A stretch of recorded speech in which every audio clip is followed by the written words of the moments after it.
Il est dit que le désespoir n'existe pas, sauf pour celui et celle qui désespère. Étonnante parole, mais une parole de vérité, une parole qui doit nous enseigner, qui peut nous enseigner, si on le souhaite, si on peut l'entendre, si on souhaite laisser résonner en nous, que le désespoir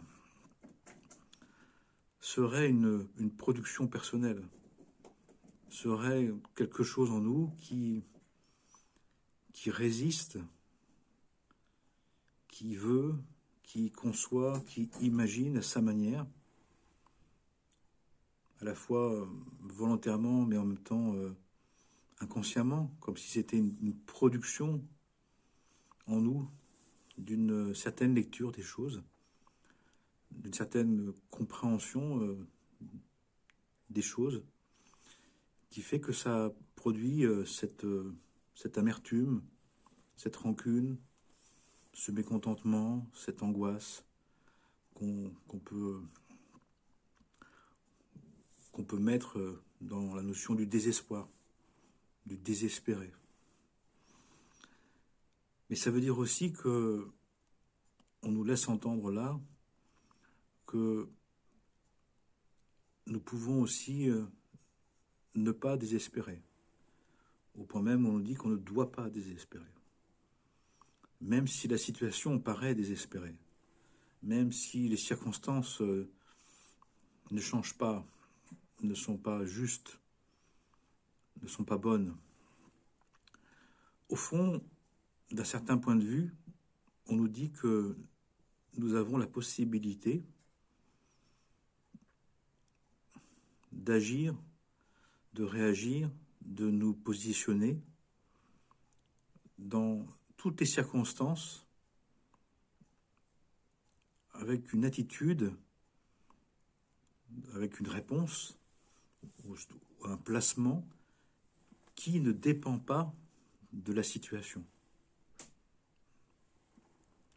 D'un point de vue des saints hommes et saintes femmes qui le disent, ils nous disent d'une certaine manière que il y a un espace de liberté, un espace de libre arbitre qui ne dépend pas du tout des circonstances, qui ne dépend pas du tout de nos attentes, de nos espoirs, de nous ou du monde. Il y a un espace de liberté, il y a un être d'en haut, il y a un être divin que nous sommes, un être humano-divin que nous avons à devenir, qui peut, et même qui doit, s'il le décide, s'il en fait le choix, s'il le veut, de vivre les événements à un degré, d'une manière où rien ne peut le faire désespérer. Ce qui veut dire aussi que, ou ce qui voudrait dire que, on ne doit pas faire seulement une lecture des événements pour se positionner, mais que nous avons la possibilité, nous avons à disposition un degré d'intériorité, un degré d'affirmation dans la vérité et par la vérité et pour la vérité, qui fait que malgré tout, malgré les circonstances, nous avons la possibilité, et on nous dit même le devoir, de nous placer, de nous positionner d'une manière qui ne dépend pas des événements et d'une manière qui ne peut pas nous amener au désespoir. On nous dit par ailleurs, ou d'une autre manière, ou d'un autre point de vue, que le désespoir serait le fait d'être trop attaché à des attentes, à des croyances, à des points de vue, à des idées, des conceptions, qui fait que notre bien-être, notre certitude en Dieu, notre foi, dépend trop des attentes. Si ça marche ou pas comme on veut, si ça se fait comme on l'avait envisagé, si on obtient ce qu'on avait prévu ou voulu, etc. Et c'est en cela qu'on nous dit que finalement la source ou les racines de nos désespoirs, de notre désespérance, c'est que on attend d'une certaine manière, on croit normal, on croit nécessaire, on envisage comme évident que les choses devraient se passer comme on les a conçues, comme on les a imaginées, comme on les veut, comme on les a voulues, comme on les veut encore. Et que ce serait cela, cette manière d'être, cette manière de faire, cette manière d'interagir avec le monde, avec l'extérieur, eh bien qui nous brime, qui nous abîme, qui nous défait, qui nous déçoit, qui nous désillusionne, qui nous fait du mal. Et que nous aurions la possibilité justement de ne pas tomber dans cette erreur, de ne pas tomber dans une attente un peu trop formelle, un peu trop évidente, un peu trop voulue, un peu trop désirée, un peu trop ça devrait être. C'est normal. On dit tous ça. Ça. Quand même, ça devrait être. Et quand même, ça devrait faire quelque chose. Et quand même, on devrait réussir, et puis ça devrait changer, et puis il devrait comprendre. Et ça, quand même, on ne fait pas ça pour rien. Alors, on ne fait pas ça pour rien, effectivement. On nous dit qu'on ne fait pas ça pour rien. Mais que de penser qu'on peut savoir ce que notre prière, ce que notre demande à Dieu, prier, c'est prier Dieu. Seigneur, je te prie, je te demande. D'ailleurs, en commençant à le louer. La bonne prière nous dit, à 3 phases. La première, c'est d'abord, je te rends grâce. D'abord, je remercie la personne de m'accueillir, de m'écouter. Et puis, je lui fais ma demande. Et c'est une demande. Une demande n'est pas une exigence, n'est pas une imposition, n'est pas j'ai le droit, parce que je te demande, j'ai le droit d'avoir la réponse que j'attends. Et puis enfin, la troisième phase de la prière, c'est le remerciement. Je te remercie. Je te remercie au moment juste après la prière et je te remercie de ce qui va se passer aussi. Je te remercie de ce qui va se produire. Parce que si je prie Dieu, c'est que je lui demande son intervention. Je lui demande que sa volonté, et non plus que la mienne, existe, qu'elle agisse, qu'elle intervienne. Alors on nous dit que le divin est comme notre ombre, c'est-à-dire que il nous suit dans ce que l'on veut. C'est pour ça que quand on le prie, généralement, c'est que déjà ce qu'on voulait ne marche pas vraiment. Il y a très peu de personnes qui, ça s'apprend, d'abord de commencer à présenter à Dieu leur volonté, en général, de manière globale, de manière générale. On fait d'abord comme on veut, et comme ça ne marche pas, on demande à Dieu. Mais à ce moment-là, Dieu dit, oui, mais moi, j'y suis pour rien. Tu ne m'as pas demandé. Si tu m'avais demandé au départ, à l'origine, en l'idée, j'aurais pu peut-être te dire, je t'aurais dit ce que j'en pense. Il est dit aussi que Dieu nous laisse faire sans lui si on le veut. Il ne s'impose pas. Il ne s'impose pas. Même si on aimerait le croire ou on aimerait nous le faire croire, Dieu ne s'impose pas. Il n'en a pas besoin. Il nous a proposé de le suivre. Il nous a proposé de prendre conscience de sa présence, de son existence, de sa royauté, et de nous apprendre à vivre selon ses principes. Mais il nous a donné le choix. J'ai mis devant toi ma vie, le sens de la vie selon ma volonté et les bénédictions qui en découlent. Et j'ai mis devant toi, je te laisse aussi la vie que tu veux, si c'est ça que tu veux. Mais tu auras les bénédictions, les malédictions, tu auras les conséquences de tes actes. Pour justement voir que quand tu fais seul, sans la volonté divine, qui est la véritable volonté, notre véritable volonté, notre vouloir saint, une sainte intention, eh bien, ça ne va pas forcément bien se passer. Ça ne veut pas dire pas du tout, mais ça veut dire temporairement, en partie, pour une part. Qui fait qu'au fur et à mesure, ça peut nous amener, même si on a un peu réussi, même si on a un peu tenu les choses, eh bien, la désillusion, les déceptions, les désillusions peuvent nous amener au désespoir. Mais finalement, ce désespoir, on y revient, on y retourne, mais pour ne plus l'envisager de la même manière, finalement, c'est le cumul, c'est l'agglomérat de toutes nos vouloirs personnels qui ne se sont pas réalisés comme on voulait, qui se sont faits sans Dieu, ou autrement que Dieu, ou mélangés entre sa volonté et notre volonté. Mais en tout cas, c'est ce qu'on voulait, et ça ne se passe pas. Alors, on peut très bien vouloir, puisqu'on nous donne la possibilité de vouloir. Mais on nous dit aussi, si tu veux sans connaître les principes, cette volonté, elle ne va pas bien marcher. Alors bien évidemment, notre conscience d'exister, notre libre arbitre, fait qu'on a tous expérimenté le fait de faire comme on voulait, de faire à notre manière.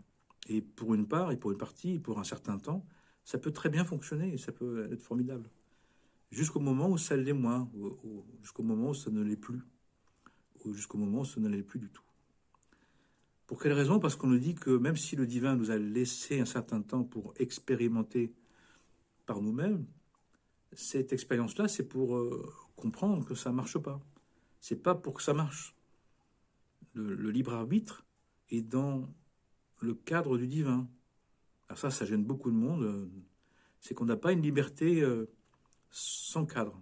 On n'a pas une liberté de faire tout et n'importe quoi.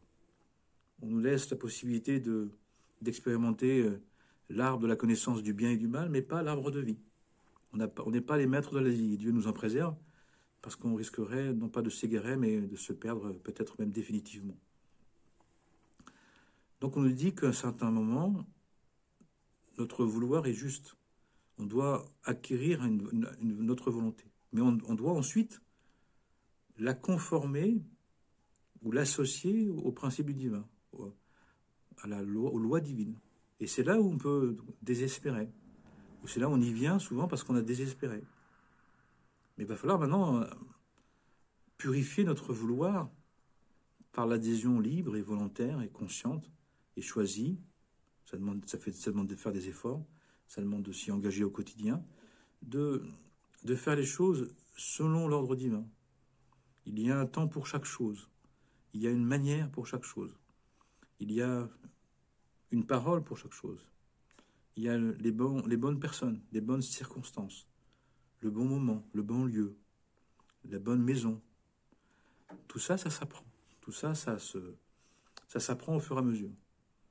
Donc bien évidemment, c'est contraignant, c'est exigeant, et ça vient nous confronter à ce qui en nous, de visible, de volontaire, mais aussi d'invisible, d'involontaire ou d'antérieur, de caché en nous, et plus ou moins rétif, rebelle à cette idée que notre volonté, notre vouloir doit respecter un cadre, des lois, des principes. On peut vouloir gagner à un jeu et ne pas vouloir respecter les règles du jeu. Mais le divin dit non, ça c'est pas possible. Même si pour un certain temps, d'abord il y a l'acquisition d'une volonté personnelle, d'une expérimentation de sa volonté, de son vouloir. Ensuite, il s'agit de la mettre dans les règles. Eh bien, c'est un peu comme quelqu'un qui utiliserait à sa manière des outils, et puis ensuite qui doit apprendre à les utiliser de la bonne manière, correctement, pour ce que c'est prévu de faire et pour que ça soit efficace, à vrai dire. C'est pas pour contraindre.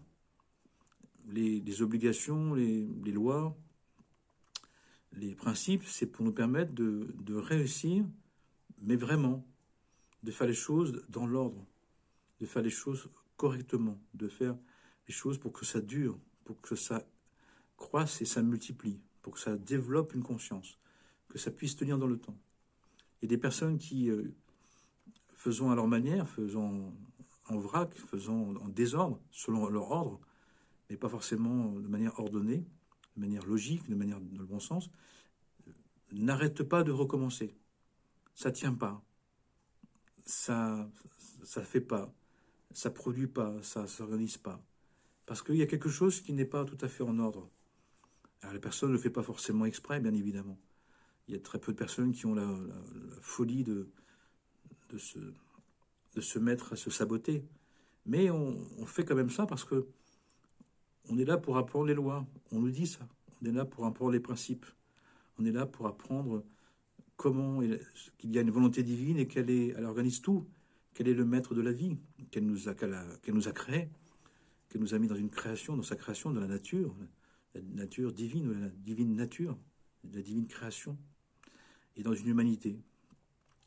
Alors bien évidemment, ça veut dire qu'on doit accepter d'être en apprentissage. Il faut qu'on accepte d'apprendre qu'on ne peut pas faire tout et n'importe quoi et n'importe comment, ce que l'on veut, ce que l'on désire. Et c'est là où il y a comme un refoulé, il y a comme quelque chose dans l'inconscient ou dans les forces cachées de l'âme, qu'on appelle ça. L'inconscient, d'un point de vue des enseignements, c'est les forces cachées de l'âme. Eh bien, en nous, il peut y avoir une antériorité, un karma, des souvenirs, des mémoires qui s'opposent à la volonté divine, qui repoussent la volonté divine, qui la refusent, qui même veulent l'attaquer ou même la détruire. Et donc, c'est celles qui seraient, toutes ces parts-là, s'exprimeraient en nous comme du désespoir, comme de la désespérance. En fin de compte, comme un je veux qui voudrait imposer son vouloir à la volonté divine, à la volonté de la vie, du maître de la vie. Et ce n'est pas possible. On a tous plus ou moins essayé de provoquer le divin, jusqu'à mettre sa vie en jeu, mais ça ne marche pas. Ça ne marchera pas. Mais on y va. On peut se confronter au divin, on peut se mettre en conflit avec Dieu. On peut se mettre en conflit, après s'être mis en conflit avec ses parents, avec sa famille, avec ses amis, avec la société, avec les autres pas comme nous, pas suffisamment comme nous, autres que nous. Après, finalement, derrière tout ça, on est en conflit avec Dieu. Et à vrai dire, si on était saint d'esprit, juste et sage, au lieu de se mettre en conflit avec les hommes, ou avec le monde, ou avec la vie, on devrait se mettre en conflit avec celui qui a tout créé. Puisque c'est lui qui est le responsable de tout. C'est pas comme il nous a créé, quelqu'un qui a été créé comme il a été créé, il n'y peut rien. Il essaie d'abord de faire avec.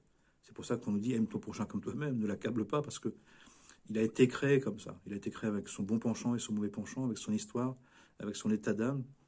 Et si on était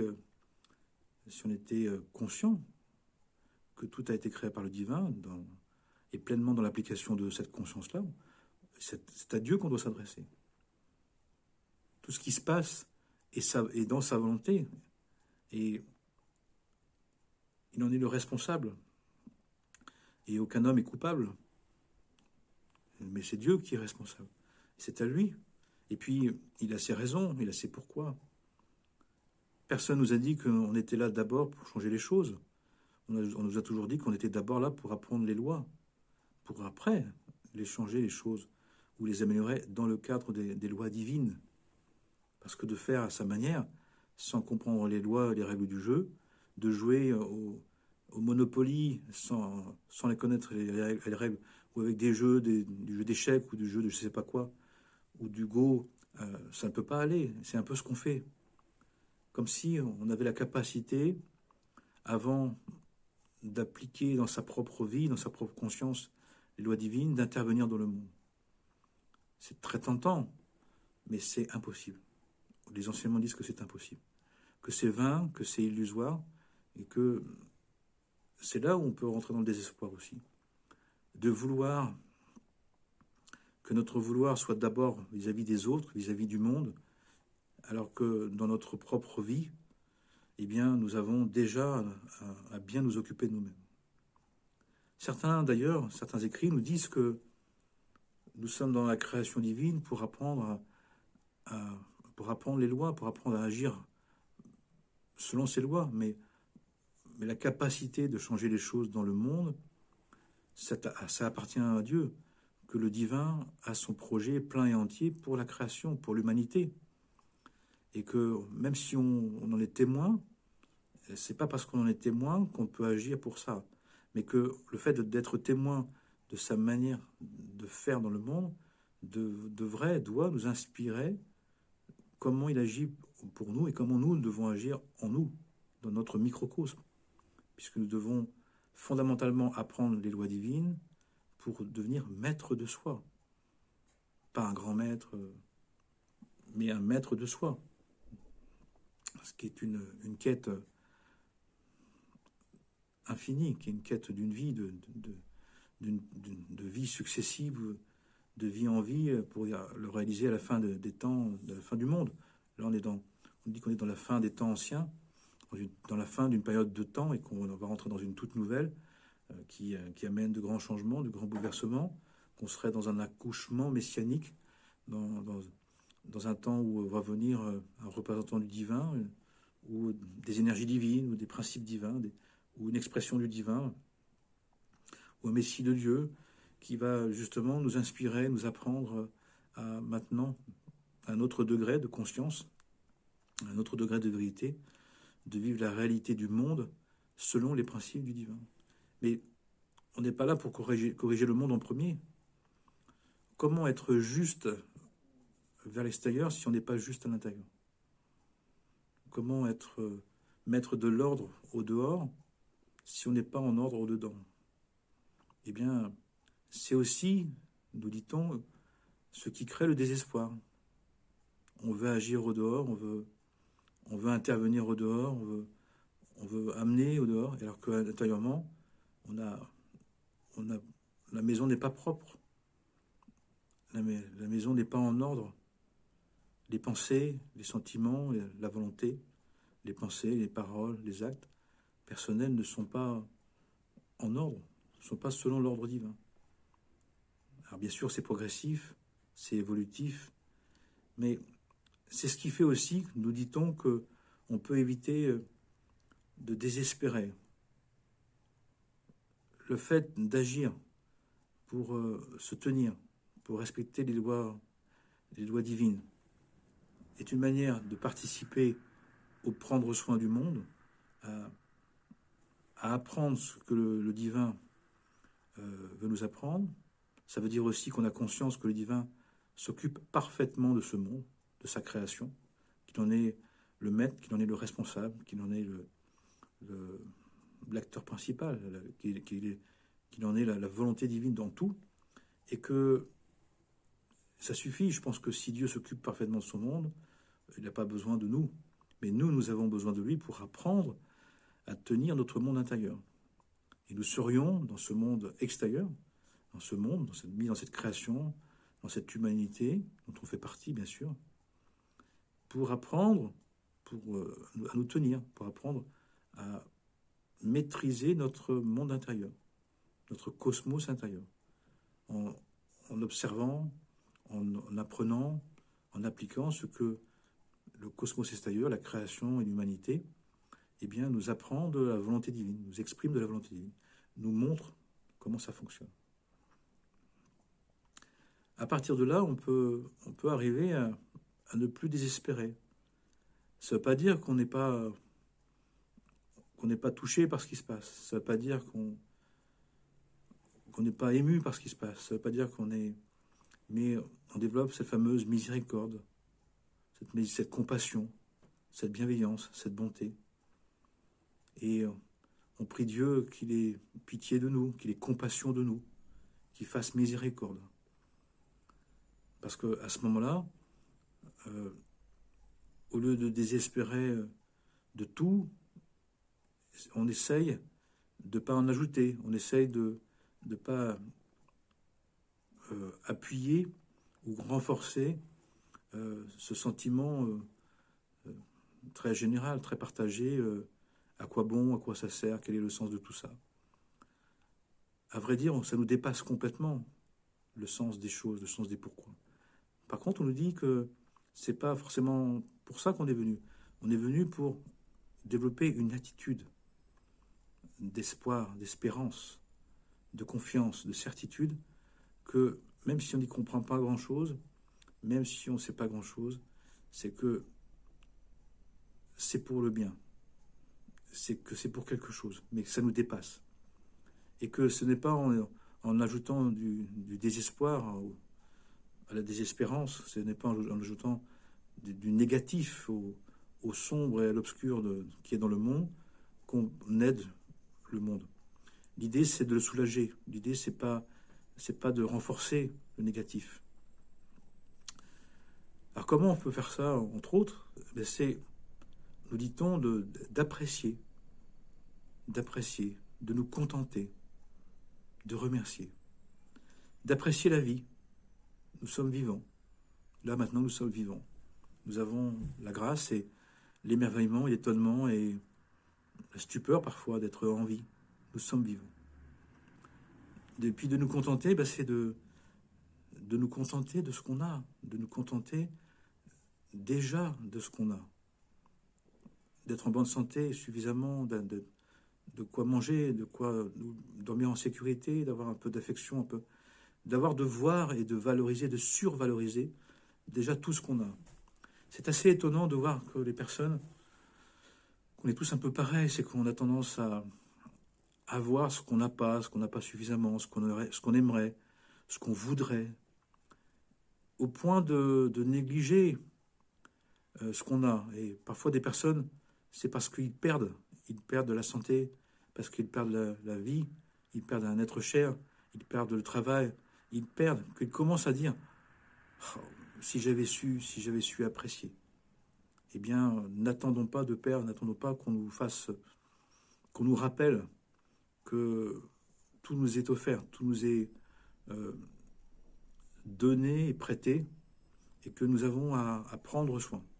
Surtout, si on est logique, plus les choses sont incertaines, moins on est sûr que ça tienne, que ça continue.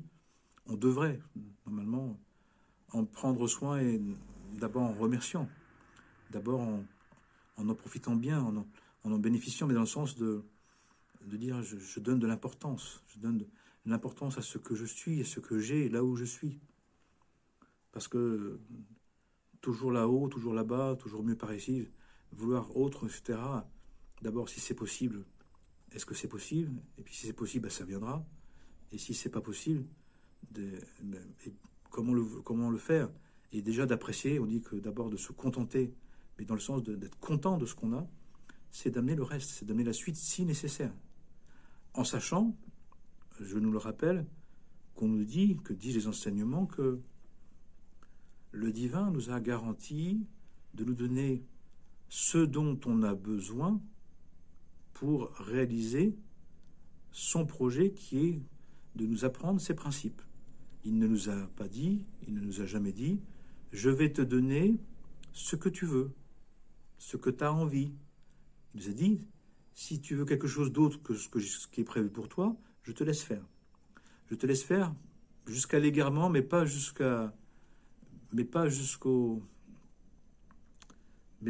te perdre. J'interviendrai pour ne pas te perdre. Dans les évangiles, on parle de la parabole du bon berger qui va rechercher la brebis égarée. Le divin, il laisse chacun faire, s'il veut faire tout seul, il le laisse faire jusqu'à l'égarement, mais pas jusqu'à la perdition. Dieu préserve. Dieu nous en préserve. Et puis de remercier, d'apprécier, de se contenter, et puis de remercier la vie, de remercier pour ce qu'on a. Dans le remerciement, il y a le fait de goûter vraiment, pas simplement de faire avec, pas simplement de dire c'est bien, mais c'est vraiment bien, c'est vraiment bon, c'est vraiment appréciable. C'est vraiment de se dire que comment il est possible que je puisse avoir autant de bénédictions, autant d'aide, autant de soutien, alors que si on est un petit peu conscient de soi-même et des choses et de la vie, des autres, du monde, on s'aperçoit qu'il n'y a pas bien de raison pourquoi nous on a ça et pas les autres? Pourquoi nous on a ça et les autres ne l'ont pas? À vrai dire, on n'a pas tellement de mérites qui nous permettent de nous faire croire que ça serait normal d'avoir ce qu'on a. On voit bien qu'il y a ce qu'on a par nos mérites, mais il y a aussi de la grâce divine, de la bienveillance. Il y a aussi des bénédictions qu'on reçoit, des prières des autres, des aides des autres, qui sont invisibles. Et donc, nous avons à vraiment apprécier la vie que l'on a. C'est pas simplement de faire avec. Il y a pas mal de personnes que j'entends. Je fais avec. C'est comme ça. C'est bon. Et c'est presque comme si les personnes considéraient que c'était rien. C'était pas grand-chose, c'était pas suffisant. Peut-être. Mais comme on dit, il vaut mieux. Il faut tenir à ce qu'on a, parce que tant qu'on n'a pas l'autre partie, eh bien, apprécie ce que tu as. Parce que tu ne sais pas ce que tu vas avoir, on ne sait pas si ça va durer, on ne sait pas combien de temps ça dure. Et qu'on a cette liberté, ce libre arbitre. Et là, je boucle avec le propos du départ en disant que pour ne pas désespérer, on ne doit pas désespérer, c'est en évitant d'avoir un vouloir qui réduit, qui minimise, qui ridiculise toute l'aide, toute la bienveillance, toutes les facilités, en commençant par nos parents. Quand on dit honore ton père et ta mère, ça ne veut pas dire aime ton père et ta mère. L'amour, on ne peut pas le conditionner à une obligation, mais on dit honore ton père et ta mère. Honore ton père et ta mère. C'est-à-dire, sache que déjà une partie de ce que tu as, c'est grâce à eux. Et puis, honore tes ancêtres, et puis honore ton karma, ton antériorité, etc., etc. C'est-à-dire qu'il y a beaucoup, beaucoup de choses qu'on ne voit pas qui participent à notre bien-être, qui participent à ce qu'on a. Et on voit bien que en un instant, des personnes ils peuvent tout perdre. La vie, les biens, leur chair est tendre. Donc, il y a une correction, une morale, une moralité à avoir, une éthique de vraiment apprécier, de vraiment remercier, de vraiment bénir, de vraiment avoir conscience que on nous a tout prêté. Et notre libre arbitre, c'est ce qu'on en fait, c'est la considération que l'on a. Et une grande manière de ne plus désespérer, c'est justement d'être dans le fait activement de considérer les choses. Je les considère vraiment comme elles sont. Je considère l'aide de chacun comme une grande aide, comme une grande bénédiction, pas comme quelque chose de normal, d'évident. Je considère mes moyens comme quelque chose d'un très grand cadeau, d'un très grand don, d'une très grande aide, d'un très grand soulagement. C'est pas rien, c'est pas normal, c'est une grâce, c'est une bénédiction, c'est une miséricorde, c'est une aide, on a été gracié. On doit vivre. Les grands saints hommes et saintes femmes, les grands mystiques disaient on doit vivre comme un condamné à mort qui a eu la grâce que sa condamnation soit transformée en donnant du temps. En donnant du temps pour s'améliorer. En donnant du temps pour se perfectionner, pour apprendre que il n'y a rien qui nous appartient, sauf notre manière d'apprécier les choses. Et c'est là où nous pouvons être dans des maîtres, nous pouvons être dans des grands êtres, nous pouvons être des êtres extraordinaires. C'est d'apprécier, de valoriser, de bénir la moindre parcelle de vie, d'amour, de santé, de chaleur, de facilité, d'aide, d'entraide, de moyens. Et parce que finalement, c'est pas en ayant plus, en ayant autre ou autrement que ça peut suffire à vraiment être satisfait. La satisfaction, elle nous vient de considérer, la considération, de vraiment considérer que tout ce qui se passe de bien dans notre vie est le fruit et le résultat est d'une offrande, d'un don, d'une aide, d'un soutien, et que nous avons à honorer, à considérer, à remercier, à bénir, mais intensément. De ne pas trouver ça normal, au point de trouver ça banal. Parce qu'à un moment donné, on risque de tomber dans le désespoir, dans la désespérance. Comme si les choses n'avaient pas d'importance, n'avaient pas... C'est un événement quotidien de vivre, de rester en vie, que ça continue. Quelqu'un qui prend un peu de recul, il peut plus se dire que le monde tient seulement sur lui-même. On voit bien que si le monde tenait sur lui-même, ça serait une catastrophe généralisée. Ça serait déjà la fin du monde. Il y a bien toute une protection, il y a une aide, il y a un soutien, une inspiration qui fait que on est capable encore de vivre, on est encore capable de se parler, de pas être anéanti, de pas s'être anéanti. Mais pour ça, on nous dit que on doit vraiment garder au-delà des espoirs personnels ce qu'on appelle l'espérance, c'est-à-dire la conscience que le divin, lui, sait pourquoi, comment il se passe ces choses-là. Et que nous, notre travail spirituel, c'est d'apprécier. C'est suffisant de faire ça. C'est ce qu'on nous demande. Et pas de nous prendre la tête à savoir le pourquoi du comment au point de nous désespérer. Nous avons à apprécier, à considérer, à remercier, à bénir. Et ça sera bien suffisant. Et laissons le divin s'occuper de son monde comme il le souhaite, comme il l'imagine, comme il le veut. Parce que de toute façon, on n'y peut pas grand-chose. Mais ce qu'on peut faire, c'est de montrer déjà à soi-même et dans son entourage que d'apprécier ce que l'on a déjà, ce que l'on est, ce qu'on a, c'est ce qu'on peut faire de mieux pour aider ce monde à notre manière, si bien sûr on le souhaite.